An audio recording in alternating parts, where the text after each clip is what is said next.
आदाब, नमस्कार, सत श्री अकाल। कैसे हैं आप सभी लोग? उम्मीद है आप सब अच्छे होंगे, अपना और अपनों का ख्याल भी रख रहे होंगे। रात के बज चुके हैं 8 और कहानी का जो सिलसिला है वो जारी है। कहानी शुरू करूं उससे पहले मैं कुछ चीज़ें ऐसी हैं जो आपके साथ शेयर करना चाह रही हूं, क्योंकि आप फैमिली भी हैं और एक चैनल जो आज लग रहा होगा आपको कि पहली कहानी आई है, लेकिन ये चैनल वही पुराना है, साइमा का सफ़र, जिसे मैंने 3 महीने पहले शुरू किया था। तो ऐसा क्या हुआ मेरे चैनल पर जो मेरी वीडियोस आनी बंद हो गई, मेरा चैनल एकदम से बंद हो गया।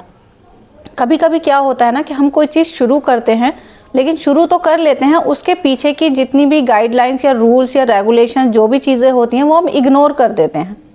और ऐसा ही कुछ हुआ मेरे साथ में। जब मैंने अपना यूट्यूब चैनल स्टार्ट किया तो एज अ जर्नलिस्ट, क्योंकि मैंने जर्नलिज़्म किया हुआ है, तो सोचा कि क्यों ना अपना चैनल स्टार्ट कर दिया जाए क्राइम स्टोरी का। मेरा पैशन भी है और मैंने कोर्स भी किया हुआ है दिल्ली यूनिवर्सिटी से, तो मैंने सोचा कि ठीक है इसी को स्टार्ट करते हैं। इसी को देखते हुए चैनल स्टार्ट किया गया। लगभग 50 से ज़्यादा मेरी वीडियोस आ गई, कहानी आ गई चैनल पर, और वीडियोस चली भी बहुत अच्छी है, सब्सक्राइबर भी बहुत अच्छे थे। आप लोगों ने इतना सपोर्ट दिया, इतना प्यार दिया कि चैनल मेरा दिन ब दिन ग्रो ही कर रहा था।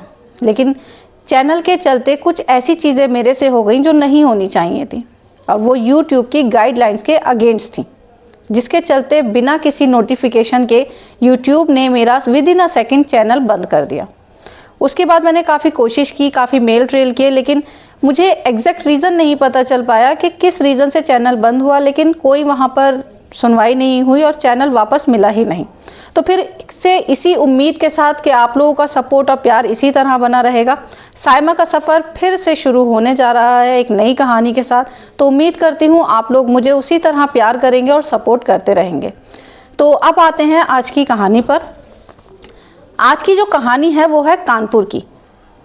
कानपुर में 24 जून 2024 को एक रिपोर्ट दर्ज कराई जाती है, और रिपोर्ट दर्ज कराने वाले होते हैं राहुल गुप्ता। राहुल गुप्ता एक रिपोर्ट दर्ज कराते हैं और कहते हैं कि मेरी वाइफ सुबह जिम के लिए निकली थी 7 बजे, एकता गुप्ता, लेकिन रात होने को आई है और अभी तक वो घर वापस नहीं आई है। पुलिस वाले पूरी बात सुनते हैं। बात सुनने के बाद जैसे नॉर्मल पुलिस वाले एक बंदे को समझाते हैं, इसी तरह राहुल गुप्ता को पुलिस वाले समझाने लगते हैं।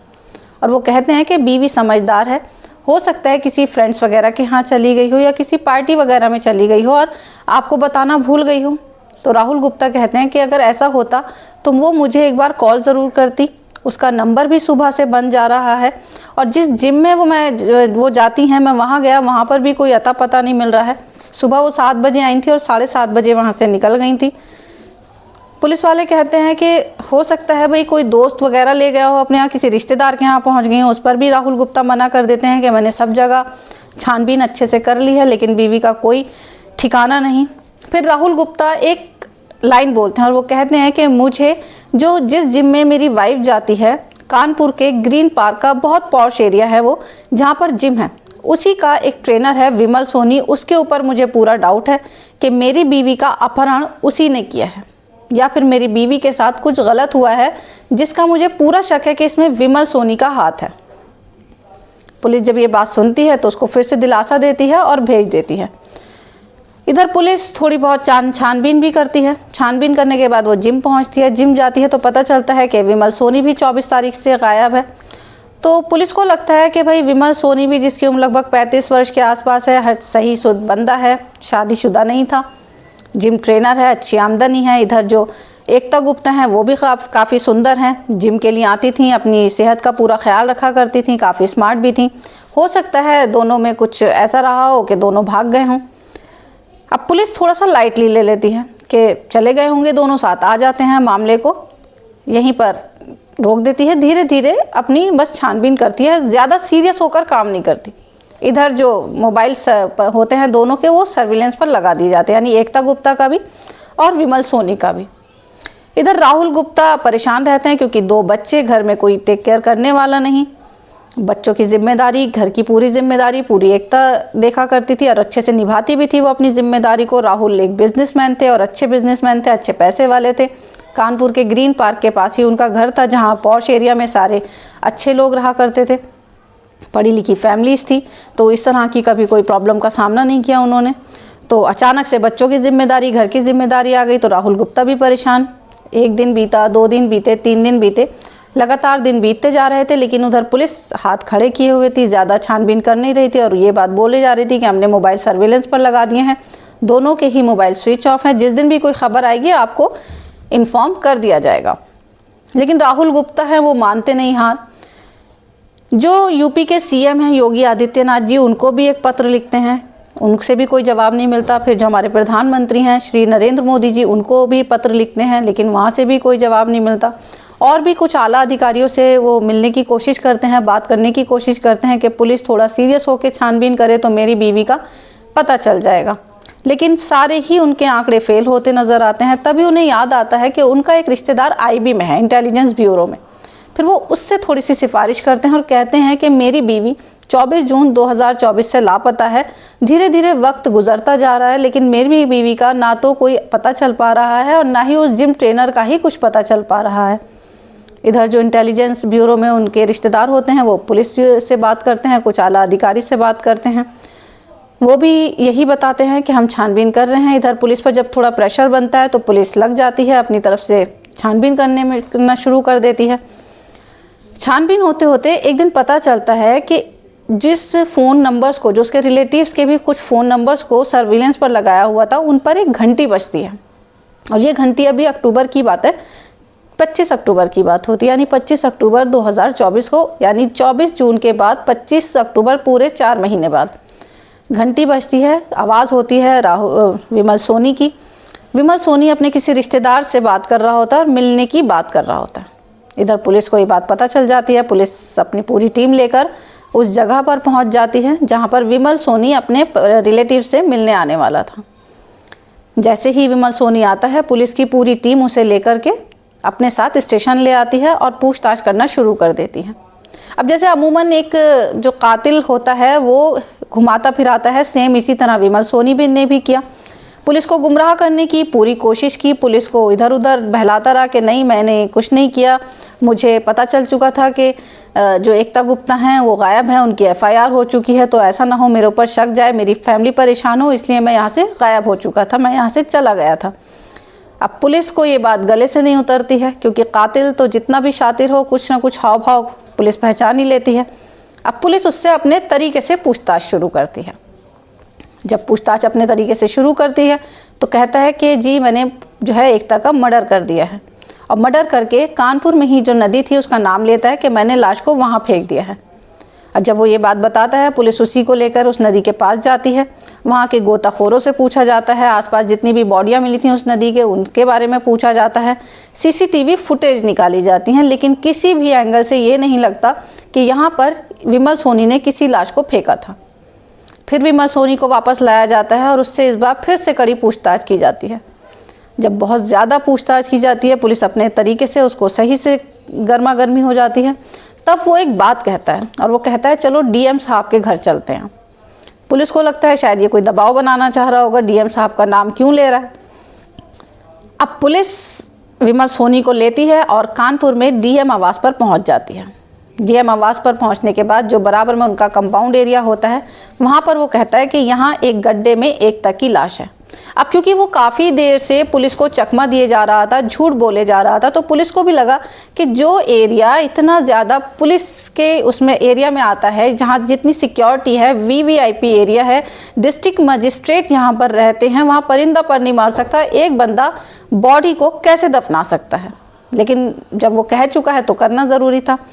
इधर पोस्टमार्टम की पूरी टीम को बुलाया जाता है, गड्ढा खोदने वालों को बुलाया जाता है, पुलिस की पूरी टीम पहुंच जाती है, आला अधिकारी पहुंचते हैं, क्योंकि बात डीएम मजिस्ट्रेट के जो होते हैं, डिस्ट्रिक्ट मजिस्ट्रेट के बंगले की बात है। पूरी टीम जब पहुंचती है, पहुंचने के बाद गड्ढा खोदना शुरू कर दिया जाता है। अब धीरे धीरे गड्ढा खोदना शुरू किया जाता है तो पता चलता है 2 फीट, 3 फीट, 4 फीट, 7 फीट तक गड्ढा खोद दिया जाता है। उसके बाद महसूस होता है कि इस गड्ढे के नीचे कुछ है। जब फावड़े की कुछ आवाज़ बदलने लगती है, कुछ कपड़े नज़र आने लगते हैं, तो लगभग 8 फीट वो गड्ढा खुद चुका था, और इस 8 फीट गड्ढे को खोदने में लगभग 3 से 4 घंटे लग गए थे। जिसमें पूरी टीम भी थी, फॉरेंसिक टीम भी थी, पोस्टमार्टम टीम भी थी, एम्बुलेंस भी आ चुकी थी ताकि जो बॉडी है या जो भी हड्डियां या कंकाल मिले, क्योंकि 4 महीने के बाद बॉडी बिल्कुल डिस्पोज हो चुकी होती है। पूरी टीम वहाँ अवेलेबल थी। जब गड्ढे के नीचे से देखा जाता है तो एक कंकाल निकलता है और एक ट्रैक सूट नज़र आता है। इधर जो एकता के हस्बैंड होते हैं राहुल गुप्ता, वो अपने साले को लेकर, अपने ब्रदर इन लॉ को लेकर भी उसी जगह पहुंच जाते हैं। और जब वो कपड़े और कुछ चीज़ें देखते हैं तो वो रोने लगते हैं देखकर। वो कहते हैं कि ये एकता के ही कपड़े हैं। उस दिन वो इसी ट्रैक सूट में जिम के लिए निकली थी सुबह 7 बजे और फिर उसके बाद कभी वापस ही नहीं आई। लेकिन मुझे एक उम्मीद थी कि मेरी बीवी गई है, मेरे बच्चों से वो कभी अलग नहीं रही है, वो बहुत अच्छी और जिम्मेदार एक पत्नी थी, वो कभी ऐसा हो ही नहीं सकता कि इस तरह छोड़कर चली जाए, एक दिन वापस ज़रूर आएगी। लेकिन आज ये कपड़े देखकर और ये कंकाल देखकर मुझे लगता है कि वो मेरी उम्मीद टूट चुकी है। ये कहते ही राहुल गुप्ता रोने लगते हैं। इधर जो बॉडी या कंकाल कहीं निकलता है उसे पोस्टमार्टम के लिए भेज दिया जाता है। कुछ डीएनए टेस्ट भी होंगे उसके, जिससे ये पता चल सके कि ये जो बॉडी है वो सच में एकता की ही है। इधर पुलिस विमल सोनी को लेकर वापस स्टेशन आ जाती है और उससे सिलसिलेवार पूछना शुरू कर देती है। फिर जो विमल सोनी बताता है तो इस कहानी में एक लव ट्रायंगल, एक आशिक की शादी की बात सामने निकल कर आती है। तो पता चलता है कि 24 जून को सुबह सुबह जब ट्रेनर के पास पहुंचती हैं एकता, तब उसको पता चलता है कि मई महीने में, यानी जून की ये बात है, मई के महीने में जो विमल सोनी है उनका तिलक हो चुका है, यानी रिश्ता हो चुका है। अब हिंदू रीति रिवाज के हिसाब से जब किसी की शादी होनी होती है उसके कुछ दिन पहले तिलक की एक रस्म होती है और वही रस्म विमल सोनी की हुई थी, जिसका पता चला था एकता को। दोनों में इस बात को लेकर झड़प होती है। इधर विमल कहता है कि ठीक है, मैं शादी नहीं करूंगा, क्या तुम अपने दोनों बच्चों और पति को छोड़कर मेरे साथ आओगी, शादी करोगी? इस बात पर भी एकता तैयार नहीं होती और विमल की भी शादी पे रोक लगाती है।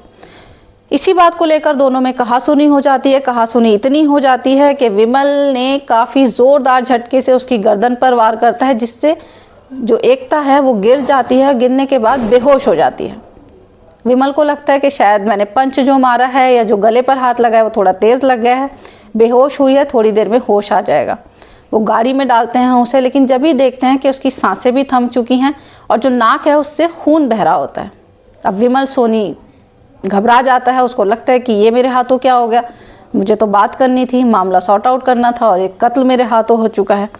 इधर विमल सोनी उसकी बॉडी को गाड़ी में डालता है और गाड़ी में डालने के बाद वहाँ से निकल जाता है और निकलने के बाद क्रिकेट स्टेडियम होते हुए वो डीएम आवास पर पहुँचता है और वहाँ पर लगभग 7:45 का टाइम होता है जब I-10 से वो लेकर के डीएम कंपाउंड में पहुँचता है। और पहुँचने के बाद पूरे पौन घंटे के बाद वहाँ से उसको गड्ढा भी खोद लेता है। खोदने के बाद एकता को उस गड्ढे में दफना कर वापस वहाँ से गाड़ी लेकर 8:30 बजे निकल जाता है, यानी 7:45 बजे उसकी गाड़ी एंट्री होती है, 8:30 बजे वो बाहर भी आ जाता है।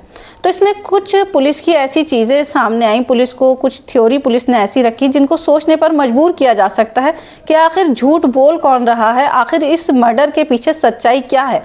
पहली चीज़ तो ये कि जो चीज़ डीएम आवास पर जब पूरी टीम पहुंचती है एक गड्ढा खोदने के लिए, 8 फीट गड्ढा, उसको 4 घंटे लग जाते हैं, तब एक बंदा पौन घंटे में एक लाश को लेकर दफना भी देता है, गड्ढा भी खोद लेता है। तो ये एक अकेले बंदे का काम नहीं हो सकता। दूसरी चीज़, जब विमल सोनी की उस गाड़ी की तलाशी ली गई I-10 की, तो उसमें से कुछ चीज़ें भी निकली। एक रस्सी निकली उसमें से, एक कुछ अपने मोबाइल भी उसमें से जो है टूटे फूटे निकले, सिम ट्रे मिली उसमें से, कुछ और भी ऐसे एविडेंस मिले जिससे ही पता चलता था कि ये अचानक से नहीं हुआ, कुछ प्री प्लान था। क्योंकि डीएम आवास पर एक बॉडी को लेकर पहुंचना और उसको दफनाने में आवाज़ें भी आती हैं और लोगों की सिक्योरिटी के चलते आप वहाँ एंट्री भी नहीं कर सकते। लेकिन इस पर विमल सोनी का पता चलता है कि जिस पॉश एरिया में विमल सोनी जिम में ट्रेनर था, वहाँ पर कुछ आला अधिकारियों की वाइफ जो थी वो आती थी जिम के लिए, जिसके चलते उसकी अच्छी बैठ उठ वहाँ के अधिकारियों से थी और डीएम साहब के यहाँ भी उसका आना जाना बहुत अच्छे से था। इसी के चलते उसकी गाड़ी को कोई रोक टोक नहीं होती थी, ना ही विमल सोनी को कभी रोका टोका जाता था।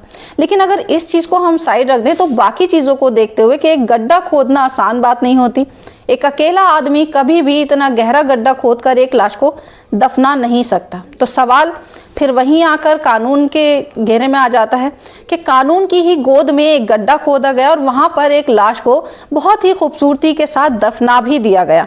तो आगे इस कहानी में जितने भी तथ्य सामने आएंगे मैं अपडेट लेकर आपके सामने ज़रूर हाजिर हो जाऊंगी। तो आज की कहानी में सिर्फ इतना ही। कल फिर आपसे एक नई कहानी के साथ मुलाकात होगी। तब तक के लिए गुड नाइट।